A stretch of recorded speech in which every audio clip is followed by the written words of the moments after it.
Muraho neza mwese mukurikirana YouTube channel ya Teacher Divine ndabasubiza cyane amahoro Imana abane namwe. Uyu munsi wa none rero nkaba ngarukanye insanganyamatsiko cyashya mutari muzi nubwo maze igihe ntashyira video cyashya kuri YouTube channel yanjye ariko hari impamvu zabaye tuzaganiraho nyuma. Uyu munsi wa none rero insanganyamatsiko mbazaniye cyashya izaza tuganiraho buri munsi ni mu Kinyarwanda ni umubano ufite ejo heza hazaza. Mu Cyongereza nibyo twita relationship with bright future. Uyo nsanganyamatsiko rero izaba irimo ibintu byinshi cyane, akaba rero tugiye kuzajya tuvugaho, ariko si yonyine tugiye kuzajya twibandaho. Hari izindi nsanganyamatsiko zizagenda ziza, ariko iyi niyo ya mbere mpereho mboneraho no kubasaba imbabazi ko mudaheruka kubona filime ndetse n'izindi nyigisho zica kuri YouTube channel yanjye. Filime izajya ica ku yindi channel, nzayibamenyesha mu minsi izaza, muzabimenya. Naho ibindi biganiro byose bijyanye no kwigisha cyangwa no kunganirana no kugira ngo twese twunganirane ibitekerezo tugira aho tugera, byo bizaza bica kuri iyi channel yacu. So nayo niba utarakora subscribe, please kora subscribe. Niba warakoze subscribe, kurikirana ikiganiro, niwishimira ikiganiro, please hereza na bagenzi bawe, kora share, ukore like ndetse utere na comment cyangwa ari byo twita ibitekerezo aho ngaho muri comment section. Rero reka dutangirane uyu munsi na topic ya mbere iri mu nsanganyamatsiko yanjye cyangwa yacu nabateguriye uyu munsi wa none. Uyu munsi wa none rero tukaba dufite content cyangwa topic cyangwa umutwe w'amagambo w'ikiganiro cy'uyu munsi. Ni ikintu twese tuzi ariko dushobora gufata mu buryo bugiye butandukanye. Njye nshobora kugifata mu buryo bwanjye butandukanye n'ubwawe ushobora kugifatamo, n'ubwundi muntu ashobora kugifatamo. Niyo mpamvu rero mbinginze ngo muze kureba ino video muyikurikirane, ndetse nawe ni byiza kuza kuduhereza ibitekerezo byawe aho ngaho muri comment section kugira ngo tubashe kumenya iki kintu, kuko ni ikintu kigize twebwe abantu, umuntu ndetse yaba umuntu yaba inyamaswa, mbese ibintu byose bihumeka icyo kintu birakigira muri byo. Bakibaza ngo icyo kintu ni iki? Ntucikwe, kurikira. Niba utarakora subscribe, kora subscribe kugira ngo dukomeze ikiganiro cy'uyu munsi. Rero tukaba tugiye kuganira ku kintu mwese muzi ariko dufata uburyo butandukanye. Gifata ukwanjye, ugifata ukwanjye, agifata ukwe, bagifata ukwabo, mbega bigiye bitandukanye. Kuko mu bushakashatsi bwanjye nasanze ko hari n'abantu bashobora kuba bakora ubukwe icyo kintu batakizi, cyangwa ugasanga umuntu yambitse impeta ya fiancaye ataramenya ikintu arimo neza. Icyo kintu rero nta kindi ni urukundo. Ushobora kwibaza ati se aje kutubwira urukundo turaruzi, turakundana, cyangwa harimo n'abakoze ubukwe, ariko ndakumenyesha ko ushobora kuba warakoze ubukwe cyangwa ushobora kuba warambitse umuntu impeta cyangwa uteganya gukora ubukwe ariko utaramenya iki kintu neza uko icyari cyo. Niho rero usanga benshi bambaye impeta ejo bazikuyemo, cyangwa se ugasanga ugeze mu rugo nta n'umwaka nta n'ukwezi intambara zitangiye kuba. Niyo mpamvu rero navuze nti reka insanganyamatsiko yitwa umubano ufite ejo heza hazaza tujye tuyiganira hano. Sinjye nyine muzaza muhabona abantu benshi bagiye batandukanye kugira ngo dukomeze twunganirane, turebe ko uru rukundo benshi bavuga ngo urukundo nta bikibaho, urukundo n'amafaranga, urukundo se urukundo rwari rwa kera shanga. Ubu se ngo hari umukobwa wagukunda, uzari umuhungu wagukunda akakubwira ngo agukunda wenyine, uri iki? Ntabwo bishoboka, kandi ibyo bintu birashoboka cyane ndetse cyane. Niyo mpamvu rero uyu munsi wa none insanganyamatsiko igiye kugica kuri YouTube channel ya Teacher Divine kugira ngo twese tubashe kungurana ibitekerezo cyangwa tubashe gushyigikirana. Ufite kimwe, mfite kimwe, afite kimwe, nitubishyira hamwe tuzagira gute? Tuzagira ikintu gikomeye cyane. Murabizi ko mu Kinyarwanda tuvuga ngo nta muntu wigira. ni muri urwo rwego rero nta nubwo mu bitekerezo ushobora gutekereza uri umwe ngo ugire ahantu ugera. Iyo uhuje n'abandi mugatekereza kimwe hari aho mugera cyane. Niyo mpamvu rero uyu munsi wa none ntangiranye muri iyi nsanganyamatsiko. Topic ya mbere tugiye kuganiraho ni urukundo. Urukundo rero rugenda rusobanurwa mu buryo bugiye butandukanye. Iyo urebye ku mbuga nkoranyambaga aricyo twita Google, usanga bavuga ngo urukundo nabyanditse kugira ngo baza kubapfunyikira. Okay, baravuga ngo urukundo ni igihe uhitamo kuba uw'intangarugero mu gihe undi atari. Nabonyeho baravuze ngo urukundo ni igihe ibyo ushaka atari byo by'ingenzi, ahubwo ibyo ukunda ashaka ari byo by'ingenzi kuri we. Nta kintu nongeyeho aha ngaha, ndaza kucyongeraho nyuma, ariko ndagira ngo nkuko nababwiye ngo ntabwo ari njye uzaza uca hano njyenyine mvuga ibitekerezo byanjye, kuko ntabwo nigira nanjye ubwanjye, ntabwo nigira kandi nta nubwo ndi inararibonye mu bijyanye n'urukundo. Ahubwo ikintu namaze kubona ni uko njyewe uko ntekereza ikintu undi ntabwo ariko agitekereza, n'undi siko agitekereza. Urubyiruko nitwungurana ibitekerezo tukishyira hamwe ndetse tukajya tujya gushaka ubushakashatsi naho mu bakuru bamaze nk'imyaka, abo sinavuga ngo namaze imyaka myinshi mu rugo ngo wenda nabo baba bazi ubusobanuro bw'urukundo. Oya, ingeri zose tukahagera tukajya tuganira ibintu byose bigiye bitandukanye bitewe na topic ya buri munsi tuba dufite, bizaza bidufasha kumva neza icyo kintu neza. Niyo mpamvu rero mbabwiye ngo nanjye urimo uratanga iki kiganiro ntabwo ari uko ndi inararibonye. Ndazavuga ngo se kabivuga ngo biti oya, sindi inararibonye, ahubwo icyo nemeza neza ni uko njyewe igitekerezo cyanjye nigihura n'icyundi kigahura n'icyundi, ndetse n'icyawe uri kutureba ukandika nawe bikajya muri comment, hari icyo bizadufasha kugira ngo tugire icyo tugeraho mu buzima bwacu cyangwa mu mibanire yacu ya buri munsi. Si tuzatuvuga kuri urukundo rwo kubana gusa, ndetse n'izindi nkundo tuzivuga. Dukomeza rero tudatinze mu magambo, reka mbahereze abandi basore baduherezaga. Narabajije mu nshuti ndetse no mu ntazi, ndabaza nti urukundo ni iki? Ibisubizo bampaye rero ngibyo nibyo mugiye kubona aka kanya, ndetse ubundi itegaruka mu kanya. Urukundo ni ibyiyumviro bidasanzwe ugirira umuntu, nongeyeho ko bidasanzwe nyine ku buryo uba wumva ko mufitanye umubano udasanzwe, mufitanye hari ipfundo, mufitanye nyine bond ihari hagati yanyu ibahuza, ku buryo wumva gutera imbere ko yari gutera imbere kwawe, ibyishimo bye ari ibyishimo byawe, ku buryo nyine aba ari udasanzwe kuri wowe. Love is sacrifice, love is pain, love is taking, love is something special, something big. No right to explain. Love is a choice. A choice to love somebody. After making the choice, that's when promises come, that's when commitment comes, that's when everything else falls in. But the thing is, love is just a choice.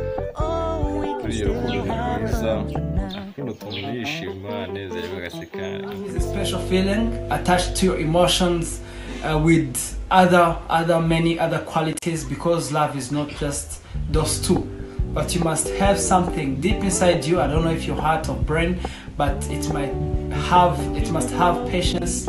Yeah, it must be something elite, divine, techno. You know, it must be something greater than everything, with all other many qualities like sharing, caring, and many others between friends, family, or relationships. Thank you. Aba basore mubabonye gute? Bese mwumvishije ubusobanuro bw'urukundo batanze? Ari byo nawe wari ufite cyangwa ari kubyumva? Ese hari icyo bagufashijemo ubashije gusobanukirwa? Sinzi niba hari icyo bigufashije cyangwa hari ikintu wungutsemo gusa, ariko bafite ubusobanuro bwabo kandi burumvikana. Sinavuga ngo ntabwo bushyitse kuko nkuko nababwiye ngo hano turunganirana. Urumva icyo umwe yasubije si icyo undi yasubije, cyangwa agasubiza icyo undi yasubije ariko hakagira ikindi kiyongeraho. Saba gusa rero nkuko mubizi dufite turi abakobwa, habaho abakobwa n'abahungu, hakabaho abadamu n'abagabo. Ntabwo nashatse ubushakashatsi, ntabwo nakoreye ubushakashatsi ku basore gusa, ahubwo nashatse n'inkumi ndazibaza nise urukundo ni iki kuri mwe. Ahangaha rero naho tugiye gutega amatwi bashiki banyu, barumuna banjye cyangwa bakuru banjye bitewe n'imyaka yabo kuko sinyizi. Kuko nababwiye nagiye nkora ubushakashatsi mbaza abo nzi n'abo ntazi, nkabaza nyamuneka mbwire urukundo kuri wowe wumva ari iki. Rero reka mwumve nabo ubundi tugaruke tugera ku mwanzuro nanjye mbabwira uko mbyumva ku giti cyanjye, namwe byizera neza ko mwatangiye kwandika uko mubyumva uko ku giti cyanyu mukomeza kureba iyi video. Nongera kubibutsa ngo niba aho tugeze ubona iyi nsanganyamatsiko izaba ari insanganyamatsiko y'ingirakamaro mu banyarwanda, mu banyarwandakazi, mu barundikazi ndetse n'abandi bantu bose, aba diaspora bari hirya no hino, abarundi cyangwa abanyarwanda, please kora share. Ushobora no gupostinga kuri status, kuri WhatsApp yawe ugashyira kuri status yawe cyangwa kuri stati, sinzi uko babyita, mu mbabarire niba ndasha imbogo. Aho wapostinga hose, wapostinga kuri Instagram, wapostinga kuri Facebook, niba wumva koko urubyiruko tugomba guhaguruka tugasigasira iki kintu, kuko benshi basigaye bavuga ko urukundo nta rukibaho. Ndakwinginze aha tugeze, ni waryohewe wumva koko hazavamo ikintu cy'ingirakamaro, kuko sibyo tuzajya tureba, tureba no kwiterambere ry'urubyiruko, ibintu byinshi cyane.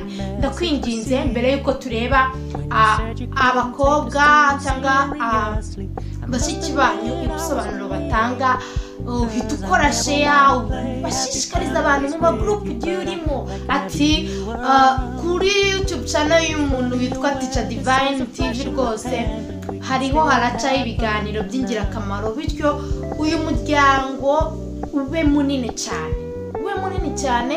Mbona no gushimira abantu batumye ngera kuri kuba subscribers 1000, mwarakoze cyane. Nizinze mu magambo rero, reka mukurikirane abakobwa icyo bavuga ku rukundo.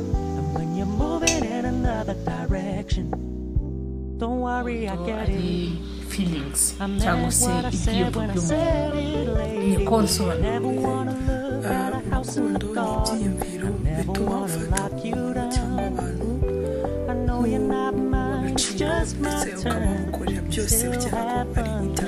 is ability to value well-being of your partners, and also having a strong feelings and of commitment to your partner. A strong affection for another, either man or woman, which lies in. Yeah, it is a set of behaviors, emotions which are characterized by passion and commitment. Yeah, when it is true, it involves care, closeness, attraction, affection, and trust, as it may change anytime. Describe love as an intense, great pleasure and affectionate towards someone else, and you may feel that person is very special to you. You feel like you want to spend the whole time with them, and you feel more comfortable when you are with them. Also, you may be very committed. Love is something big. Love is something divine, not only emotions or feelings. Love is passions, love is sharing, love is sacrifice, love is something extra that you can easily find words. murabumvishije nabo bafite ubusobanuro bwiza bwumvikana bitewe n'uko babyumva ndetse naho nk'uko byumva. Niba hari uwo wemeranya mu basore cyangwa mu bakobwa baciye ushaka kuvuga ati ndemeranya n'uyu nguyu, byose ubicishije muri comment nta kibazo. Nanjye hagati aho ngaho mfite uko mbyumva ku giti cyanjye, uko mbyumva uruhare rwanjye. Urukundo kuri njyewe nabyanditse neza kugira ngo ntaza kugira gute kubapfunyikira, kuko ntabwo ari ukuvuga ngo buno ikintu twita urukundo ni ikintu gikomeye. Ushobora guhita umbaza ati urukundo ni iki aka kanya, nkahita ngusubiza ati urukundo n'urukundo nyine.